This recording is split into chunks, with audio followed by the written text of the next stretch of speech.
Who do you think is like the best at actually figuring it out? Would that be you, or are you just not as good as really? I would say it's me.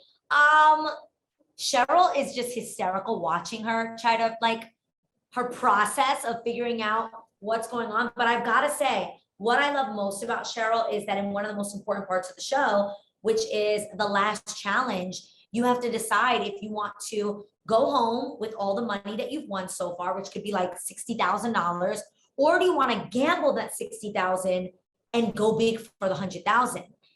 And I have to say, I'm such a chicken. Like every time I'm like, $60,000 is a lot of money. I think you're going to be all right with this. That could make a change in the community. And Cheryl is, which she says, she's like, I'm a gambler.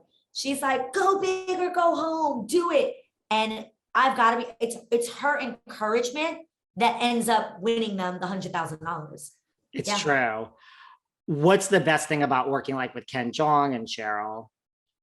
There's so much. I obviously did Masked Singer. So I love Ken Jeong from that. I love the fact that he was always so emo and loving after all of my performances, even not knowing that it was me, but just being like, oh my gosh, this is one of the best voices we've ever heard. I would be in that little costume, dying and sweating of heat, but like, thank you, Ken Jeong. Like, it meant so much to me because, you know, I've dealt with real insecurities about my voice, and just hearing him be like, this is definitely an iconic, you know, professional voice. And I literally weep in my flamingo mask, just like, thank you, I needed that. So I've loved him since then, and he's that much more awesome in person. And then Cheryl, I am the biggest Curb Your Enthusiasm fan. I believe that I am Larry David. Like, I think like him. I have awkward moments like him. I am very strongly opinionated like him.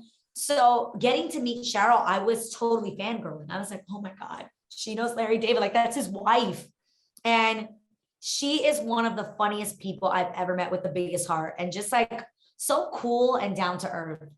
Well, you were also fangirling the last time you were here. You told us about how on this show you worked with Paula Abdul and you've had a Paula moment. She follows me on Instagram. I follow her on Instagram. As far as I'm concerned, we're best friends, you know? So I just, when I got to see our Christmas special that just aired over the holidays, I just looked back at it, and my sister was watching it from home, and we were texting. She's like, I just can't believe that you met Paula Abdul, because my sis and I would literally listen to her music nonstop. That Forever Your Girl album was on repeat. So it was, and just to, they say you never want to meet your idols, but I've actually met quite a few of them, and they're that much better in person because they're so humble and kind and fun. So it's been pretty awesome. I think that's why this show, I Can See Your Voice, is so good too. It's because, you know, you're there and Ken is there and Cheryl's there, but you have this like roving, you know, guest panel and guests. It's such a like who's who, like Kelly Osbourne, Brian Austin Green. Jewel. We had Jewel. And I was like, Jewel, you're my whole junior high school life. Like, I was like, in the pouring rain, like, you know, like those, like, dreams last even after I know that you love me. Like, I literally used to cry to that song, and I don't think I even had a boyfriend or had ever experienced love. And I was in junior high school just bawling my eyes out listening to Jewel, and to actually meet her and have her on the show. And I've got to say, the other thing I love about the show is we actually get to see these huge celebrities' personality. Like, you know, you can see someone sing their song and do a simple interview, but they're in the thick of an intense game.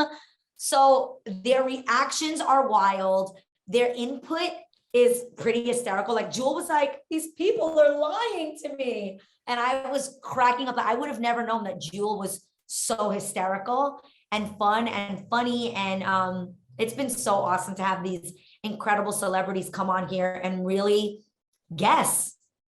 They're trying to figure it out the same way we are. What about how was working with Bob Saget? Oh, I Bob. know. I've got to say, I don't ever ask for pictures, like ever. Like, I always feel like, they probably don't, like, this is so, I'm trying to be professional here, but I fangirl on the inside. But like, I didn't ask Jewel for a picture, which I would have loved. But when it came to Bob, not only did I ask for the picture, because he's so iconic and was such a huge part of my childhood. He's America's dad. but he made me feel comfortable enough to ask for the picture. Do you get what I mean? Like, he went out of his way to just be like, oh my gosh, like, so down to earth and kind.